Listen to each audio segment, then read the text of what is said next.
On avait essayé de construire ça avec une certaine logique. C'est pour ça, monsieur Moncorget.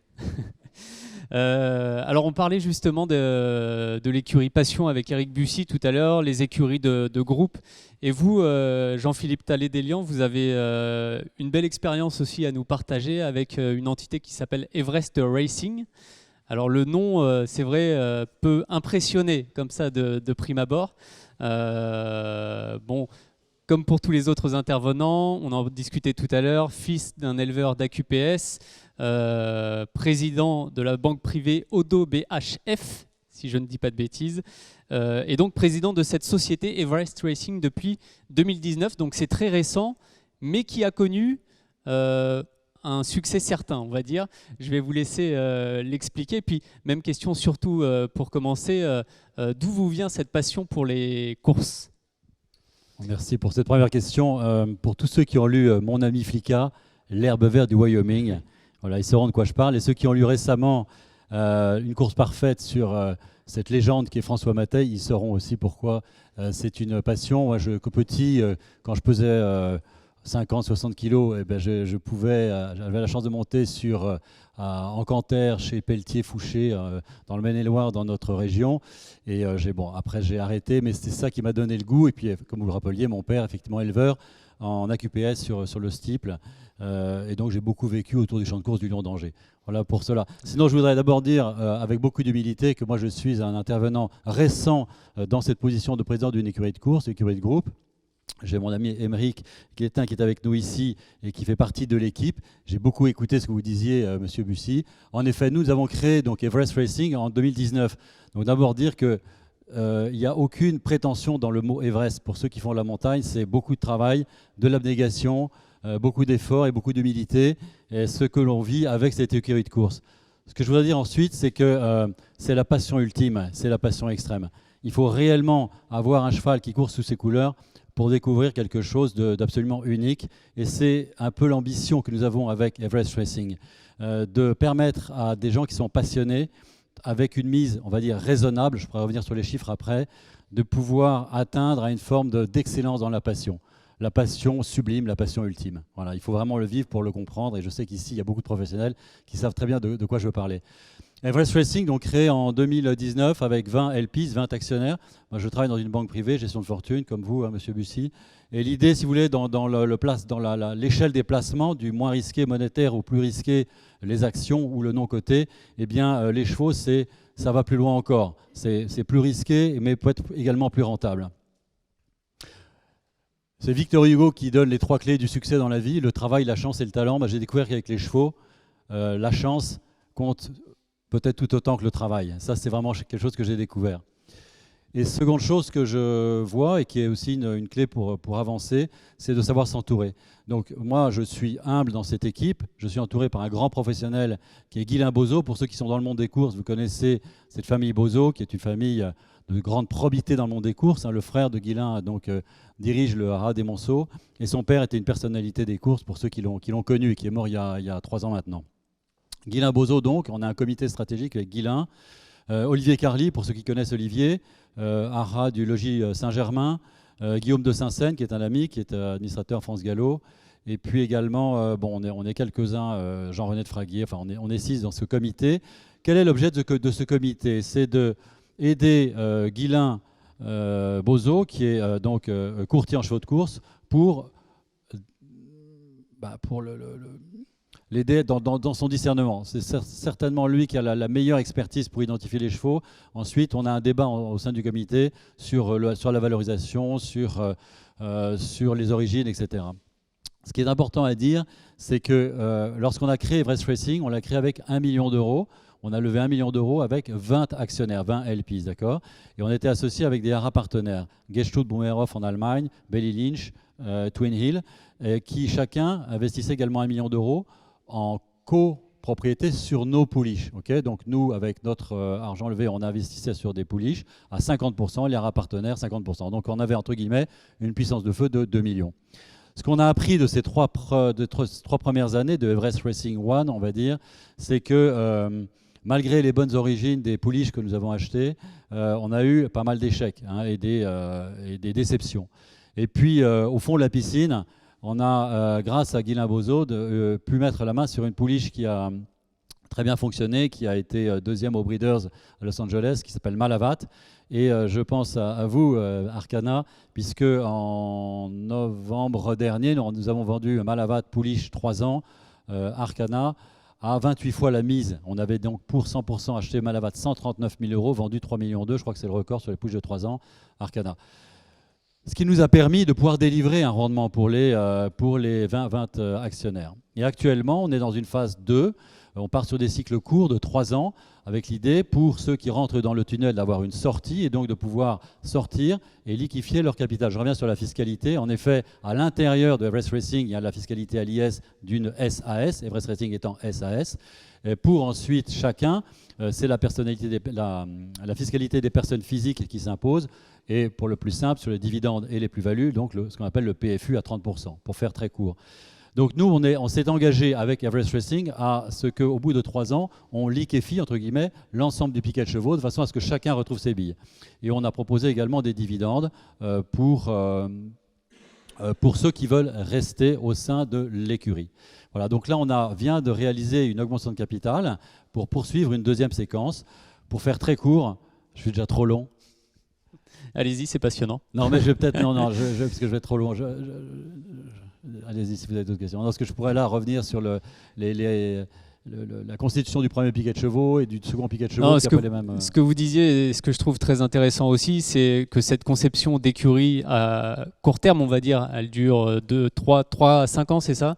Cycle de 3 ans, vous savez que dans les chevaux, les pur sang, on est dans le plat. Hein. Ouais. Le plat pur sang, c'est des cycles de 3 ans. Et reconduit pour la version 2 justement de l'écurie et qui délivre des résultats aussi qui sont significatifs. Alors je prends l'exemple d'une pouliche qui s'appelle Lindy. Lindy, elle a 3 ans, donc pur sang. De mémoire, 6 courses au compteur, 3 courses dans le sud-ouest gagnées en début de carrière, et ensuite une deuxième place dans la poule d'essai des pouliches qui est le niveau le plus élevé à cet âge-là pour une femelle, et récemment ça s'est moins bien passé, mais une participation au prix de Diane Longine dont certains d'entre vous ont peut-être entendu parler et qui représente l'excellence pour toujours les pouliches de 3 ans. Donc l'objectif, et c'est un peu à la fois gratifiant mais peut-être fou aussi de se dire ça, c'est je deviens propriétaire, je décroche la superbe pouliche que tout le monde attend et finalement je la vends quasiment dans la foulée. Alors d'abord, oui, ce qui est très intéressant, vous voyez, donc 25 actionnaires, et là en l'occurrence sur Lindy, on a acheté 25% de Lindy, donc j'ai 25% de 25%. Mais je vous affirme que j'ai le plaisir, comme si j'étais seul à 100% propriétaire de ces couleurs. Et c'est ce qui fait la beauté de ce sport-là. Les couleurs d'ailleurs de Everest Racing, c'est Kazakh Rouge, Toque Blanche, Brassard Blanc, c'est les couleurs du groupe Odo BHF. Voilà, on a donc associé cette écurie au groupe. Je sais, il y a Christian Ed qui est derrière. Je vais juste vous dire que en fait, on a 2 fois de suite, 3 fois de suite aidé derrière Blue Rosen de Christophe Ed, sur la grotte, sur la poule d'essai. Blue Rose est juste devant nous, et sur le Diane, bon, c'était l'explosion magnifique de Blue Rose. Mais c'est vrai qu'on avait bon espoir de rester entre guillemets dans la roue de Blue Rose sur le prix Diane. C'était déjà une chance extraordinaire pour nous, 3 ans d'existence et afficher une pouliche sur le Diane. On était déjà dans la magie. Et on a fait un déjeuner avec les 40 actionnaires, avec les épouses, les enfants qui étaient là. Enfin, c'était jour de fête, même si on n'a pas eu la place qu'on souhaitait. Voilà, ça reste une expérience unique. Et c'est ça qu'on souhaite, c'est faire vivre des choses hors normes à des personnes qui peuvent être proches, mais aussi loin. Et ce que je veux dire aussi, c'est qu'on n'a jamais fait de promesses de rendement, jamais de promesses de TRI, de multiples d'investissement. On a toujours dit, et Émeric pourrait être en attester, qu'on est là pour faire vivre une passion, une expérience à des gens avec des mises, encore une fois, raisonnables. Quand je dis raisonnable, je dis entre guillemets, la mise pour rentrer sur Everest Racing aujourd'hui, c'est 70 000 €, mais on avait démarré à 25 000 € il y a 3 ans et demi pour devenir actionnaire de l'écurie. Parfait, merci beaucoup Jean-Philippe, c'était très intéressant. Alors on va passer le micro à Barthélémy Vives. Même exercice que pour tous nos interlocuteurs, une présentation, directeur général dans l'industrie. Et vous avez un profil particulier puisque vous liez justement cette activité professionnelle avec celle de propriétaire au galop et surtout celle de titulaire d'une autorisation d'entraîner. Comment vous faites pour travailler d'un côté et vous occuper de vos chevaux de l'autre? Déjà, peut-être expliquez-nous ou rappelez-nous ce qu'est une autorisation d'entraîner pour le galop en l'occurrence. Alors, il y a la possibilité dans les courses de pouvoir entraîner de façon amateur. Donc on peut monter en course ou driver en course de façon amateur, mais on peut aussi entraîner. Tout ça est très réglementé, donc il faut passer un examen, en l'occurrence à France Gallo, où vous avez la correspondance au trot, et ça vous permet donc de pouvoir faire courir sous vos couleurs des chevaux que vous entraînez. Donc 2 activités qui arrivent à s'entendre au niveau du calendrier hebdomadaire. Oui, alors vous avez, pour ceux qui ont fait la visite ce matin, vous avez peut-être noté comme moi qu'à chaque Barnes, à chaque virage, notre guide nous parlait de son personnel. Elle nous parlait de la fidélité de son personnel et de la qualité de son personnel.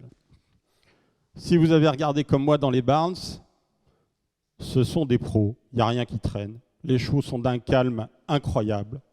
On a vu un étalon qui est en train d'être prélevé, qui s'est arrêté devant nous, il avait un bonnet. Pour moi, ce ne serait pas suffisant. Donc, il faut avoir en effet les gens pour s'occuper des chevaux. C'est mon cas, c'est difficile, on a parlé de recrutement dans la filière cheval, c'est quelque chose de très compliqué, mais on arrive quand même à trouver du monde. Donc ça, c'est la condition pour que ça fonctionne. Il faut avoir des gens qui soient proches des chevaux. Parce que c'est une activité, ça va ramener à la passion, c'est une activité de brassage. Serge a parlé des 2 leviers de financement des courses, qui sont les turfistes, puisque le PMU reverse aux sociétés mères, et c'est ce qui nous permet d'avoir des allocations de courses, les propriétaires qui perdent de l'argent au global.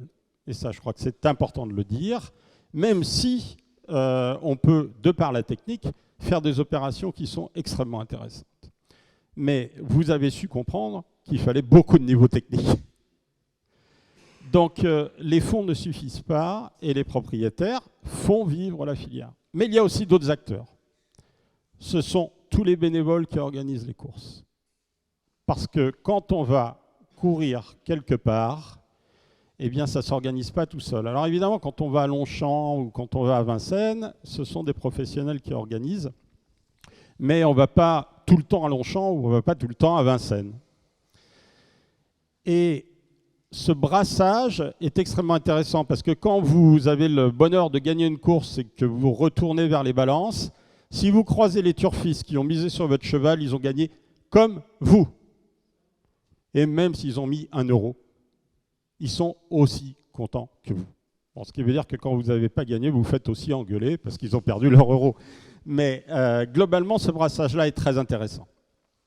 Il y a autre chose que je trouve très passionnant dans cette filière, c'est la valeur ajoutée. C'est une filière d'artisans de très haut niveau. Il y a toujours des choses à apprendre. Et cette complexité fait que c'est passionnant, parce que vous n'avez jamais commencé à faire le tour. Et ça, c'est formidable. Mais ça veut dire aussi que c'est un métier d'artisan de très haut niveau, d'où les difficultés de formation. Parce que Ready Cash, il n'aurait jamais été Ready Cash s'il n'avait pas eu un lad qui se levait le soir après avoir dîné, qui allait voir si le cheval était bien dans son box, savoir s'il avait bien mangé, savoir s'il avait eu assez de foin, etc., etc. Donc ça veut dire que c'est un métier de sacerdoce et c'est peut-être pas du coup un métier très à la mode. Et ça, c'est bien dommage parce que c'est un métier dans lequel on peut réussir, parce que quand on s'investit, quand on cherche à comprendre, qu'on a un peu de don avec les chevaux, eh bien on a une capacité d'évolution professionnelle qui est tout à fait exceptionnelle. Alors pour revenir à l'autorisation d'entraîner, vous donnez 3 carottes de navet à un chef 3 étoiles et il va vous faire un truc absolument merveilleux. Et c'est sûrement ce que vous vivez un peu. Moi, vous me donnez une côte de bœuf, des frites merveilleuses. Et je vais essayer de faire un truc où vous allez pouvoir à peu près le manger. Donc il faut savoir que quand on est amateur. Et que si à un moment on a un bon cheval, il faut surtout passer la main. Parce que si on veut en exploiter la quintessence, il faut trouver un autre niveau de performance et un autre niveau de valeur ajoutée. Voilà. Alors pour en savoir un peu plus justement de combien de chevaux se compose votre écurie, jusqu'où vous pouvez aller d'ailleurs numériquement en termes d'effectifs de par ce statut d'autorisation d'entraîner. Alors j'ai une capacité de boxe importante, j'ai beaucoup trop de mauvais chevaux et pas assez de bons. En tout, j'ai une quinzaine de chevaux, je pense entre 15 et 20 chevaux, et j'en ai 5 ou 6 à l'extérieur, pour les raisons que je vous indiquais. J'ai dans cet effectif des chevaux en copropriété, parce que la convivialité dont on parlait, elle est aussi très importante. C'est vraiment super de pouvoir partager des émotions à plusieurs, et on devient vraiment amis autour du cheval. Donc ça, c'est une belle expérience. Sur le nombre, on ajuste le nombre selon... Je pense qu'il faut fonctionner à l'envers. C'est-à-dire qu'il faut consacrer un budget. Quand ça fonctionne, qu'on a un cheval qui fonctionne, on peut monter l'effectif. Et puis quand ça marche un peu moins bien, on revient sur un effectif plus raisonnable. Parce qu'il faut compter. On peut très vite se faire aspirer. Donc il faut faire très attention. Mais ce n'est pas très compliqué, hein, c'est de l'arithmétique. Il n'y a rien de très difficile. Hein. Merci pour le témoignage Barthélémy, c'était très intéressant également. Alors Marie-France Vissoc, vous avez un profil, je vais dire, très particulier puisque vous avez été au trot en l'occurrence, la première femme, je crois, je vais vous en demander quand même la confirmation, oui, à être intégrée au conseil d'administration donc de l'entité Le Trot. Oui. Et vous baignez dans ce milieu depuis des années, mais vous allez beaucoup mieux l'expliquer que moi et je vous laisse d'ailleurs... Alors, moi, je suis arrivée dans les courses, transmission par mon père, qui avait des chevaux de course, qui était propriétaire et qui mettait ses chevaux chez différents entraîneurs. Et puis, un événement très atypique, parce que mon premier cheval, je ne l'ai pas acheté. Il était dans ma corbeille de mariage. Mon père m'a donné une moitié de cheval et il s'est révélé être un très bon cheval, puisqu'on a gagné à Vincennes un tiercé, puisqu'à l'époque ça s'appelait le tiercé, avec Minou Goujon. Pour revenir sur ce cadeau que mon père m'avait fait, mon père avait gardé la moitié du cheval et moi j'avais l'autre moitié. Et mon père est décédé malheureusement dans les 3 ans qui ont suivi. Et ma mère a voulu vendre sa moitié de cheval. Et comme c'était un très bon cheval, il fallait le vendre à une grande écurie, à un grand propriétaire. Et ce cheval avait fait une performance donc à Paris. Et il a envoyé un émissaire pour demander à maman si elle voulait bien vendre sa moitié. À l'époque, c'était dans les années 74. Oui, 74. Maman, sa moitié de cheval, l'avait vendu 10 millions de centimes à l'époque. Et moi, je me suis retrouvée associée. J'étais toute jeune, je me suis retrouvée associée avec un très grand propriétaire que vous connaissez tous dans la région qui s'appelait Albert Rayon. Et j'étais toute jeune, j'avais une vingtaine d'années. Et face à ce monsieur qui était un colosse et qui avait une très grosse écurie, je me faisais toute petite. J'avais beau avoir grandi dans le milieu des chevaux, mais j'étais quand même très impressionnée. Et puis ce cheval a fait une très belle carrière. Après, il est devenu étalon. Quand on est passé à l'étalonnage, je n'ai pas voulu aller plus loin. J'ai vendu ma part. Pour la petite histoire, mon mari a acheté une Ford Mustang parce qu'il avait la passion des voitures. Et donc, j'ai fait une pause pendant quelques années. Et puis, au décès de ma mère, j'ai dit, allez, je repars sur les chevaux. Et avec un des entraîneurs de mon père, il m'a choisi, m'a vendu un très bon cheval aussi à l'époque. On a pris 80 millions de centimes. Et puis, j'en ai acheté 1, 2, 3. Et au bout de quelques années, j'avais un fils qui a grandi et qui a commencé à faire un apprentissage dans le milieu, parce que je lui ai transmis aussi ma passion. Et il m'a dit, maman, voilà, maintenant j'aimerais devenir ton entraîneur particulier. Est-ce que tu ne voudrais pas monter une écurie? Alors, on a acheté une propriété, on a fait des installations et tout cela. Et on a monté cette écurie avec à peu près entre 15 et 20 chevaux. On a eu beaucoup de réussites, des déceptions aussi. On a investi beaucoup d'argent. Et je voulais revenir sur ce que tous les intervenants ont dit précédemment. Surtout fiscalement, il faut bien boucler le sujet. Et à l'époque, donc, j'ai demandé mes couleurs autour des années 84 et 85, et les femmes ne pouvaient pas avoir les couleurs sous leur propre prénom. Je m'appelais Madame Jean-Claude Vissoc. Je ne pouvais pas avoir mes couleurs sous le nom de Marie-France Vissoc.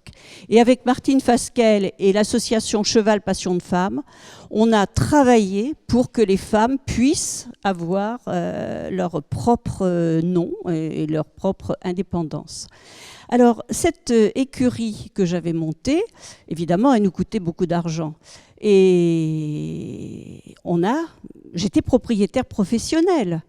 Mais il n'y avait pas de réglementation très précise. Et évidemment, j'ai eu contrôle fiscal. Ça a duré 5 ans. On a travaillé avec Bercy. On a travaillé avec le Trot. Et on a fini par, donc en 2002, la même année, on a eu la reconnaissance des femmes dans les courses. Et puis, je cherche une instruction fiscale du propriétaire professionnel intervenant. Et ça a éclairci et ça a permis d'avancer. Mais pour se faire reconnaître propriétaire professionnel intervenant, surtout quand vous êtes une femme, alors là, c'était hors de question.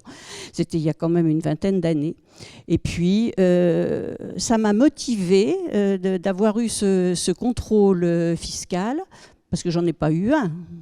Comme j'avais gagné le premier, j'en ai eu ensuite 2. Tous les 4-5 ans, on me faisait un contrôle fiscal. Les 3 contrôles fiscaux que j'ai eus, j'ai gagné les 3. Et donc, j'étais un peu le porte-drapeau des propriétaires au niveau de la fiscalité. Et puis, ça m'a incité, parce que le Trot m'a beaucoup aidé, on a beaucoup travaillé ensemble. On a travaillé avec des gens de Bercy qui étaient très ouverts. Martine a organisé beaucoup de réunions, beaucoup de colloques à Vincennes. Et ça m'a permis, j'ai dit maintenant il faut que je m'investisse aussi. Les femmes sont très présentes dans les courses, mais elles sont peu représentées. Et c'est de mon devoir de reconnaissance. Et donc je me suis investie dans la politique des courses. Et donc j'ai commencé par en bas de l'échelle. J'ai été élue dans un comité régional du Centre-Est, ma région, dans le collège des propriétaires. Et puis ensuite, j'ai été élue au collège, dans le comité national à Paris, dans le collège des propriétaires. J'ai fait 4 ans. Et puis ensuite, on m'a dit, est-ce que vous ne voudriez pas vous présenter au conseil d'administration ? J'ai dit oui, pourquoi pas. Et j'ai été la première femme à être élue au conseil d'administration. J'ai fait 2 mandats, je suis restée 8 ans. Et à cette dernière mandature, j'ai dit, bon, maintenant je passe la main, j'ai déjà beaucoup donné.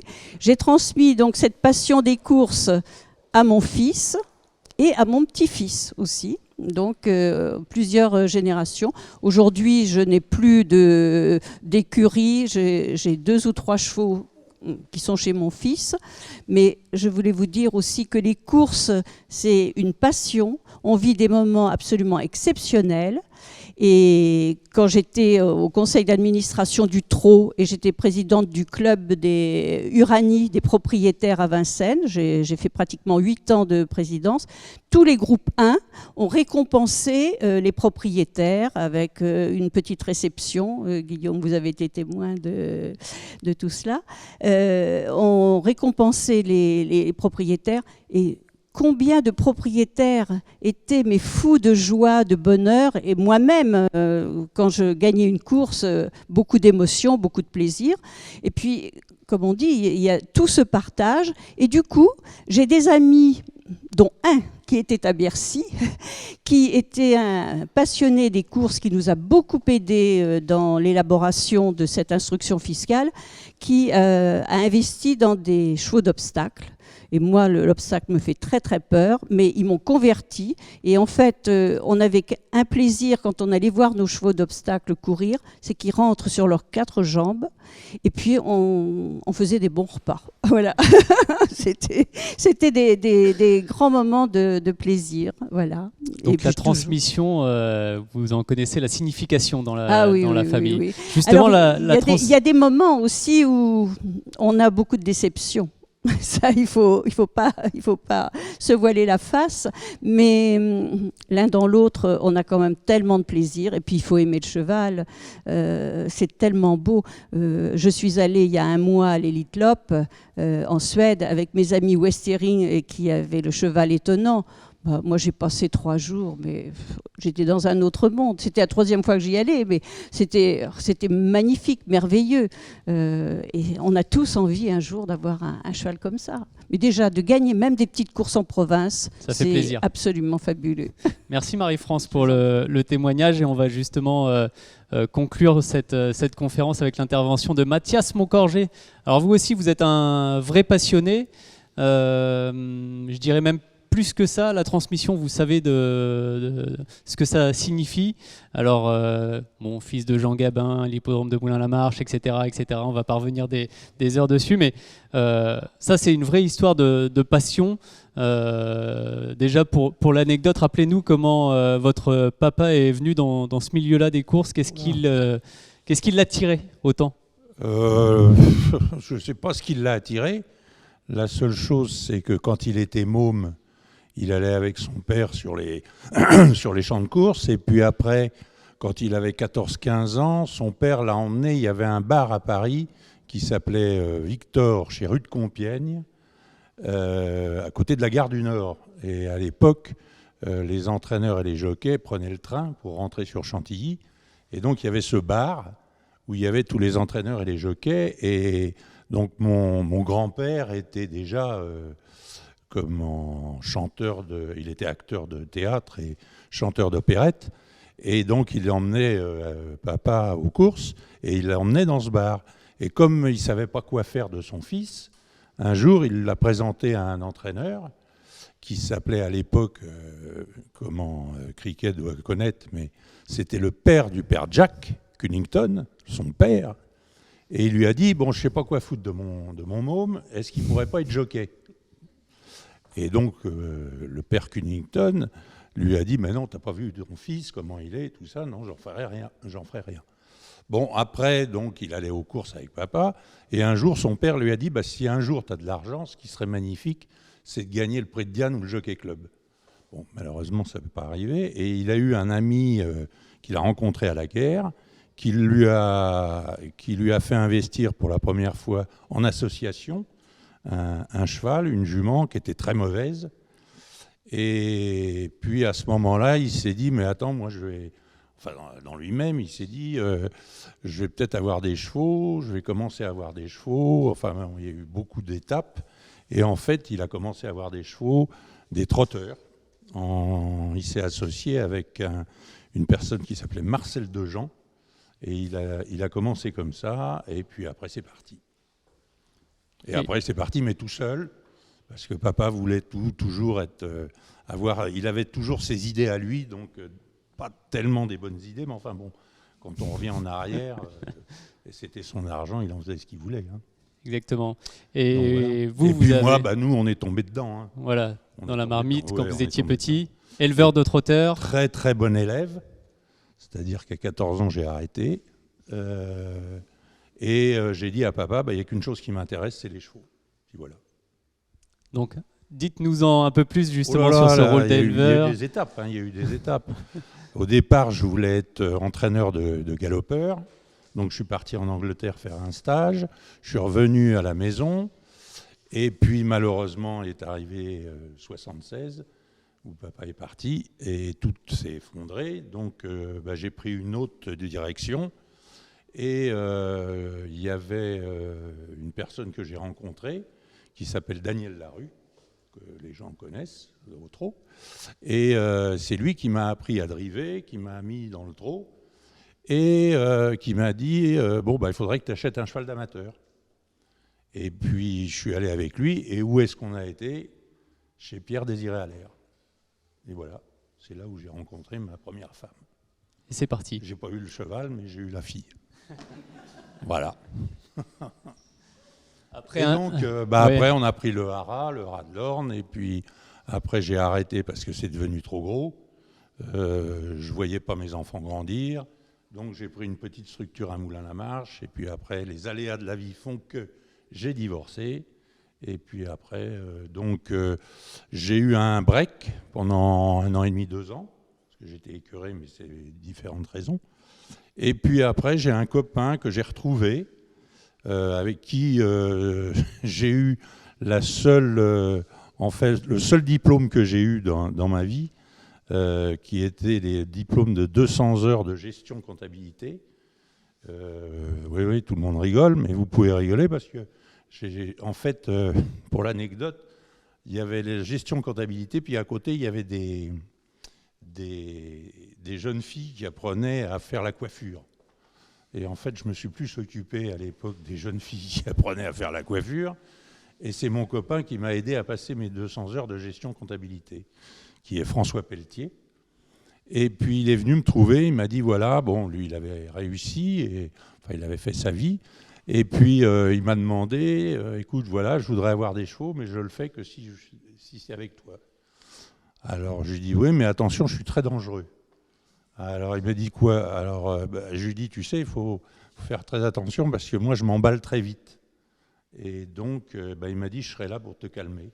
Et voilà, ça fait 20 ans que ça dure. Et on a monté notre écurie qui s'appelle l'écurie de l'Empereur. Voilà. Et de l'écurie de l'Empereur, alors pourquoi l'Empereur? C'est parce qu'en fait sa femme a un hôtel qui s'appelle l'hôtel de l'Empereur. Et donc, comme je suis plutôt royaliste ou plutôt impérialiste, et non républicain, je ferais dire ici, surtout pas me parler de République, donc on l'a appelé l'écurie de l'Empereur. Voilà. Et puis, on est tous les deux. Alors par contre, on est tous les deux, pourquoi?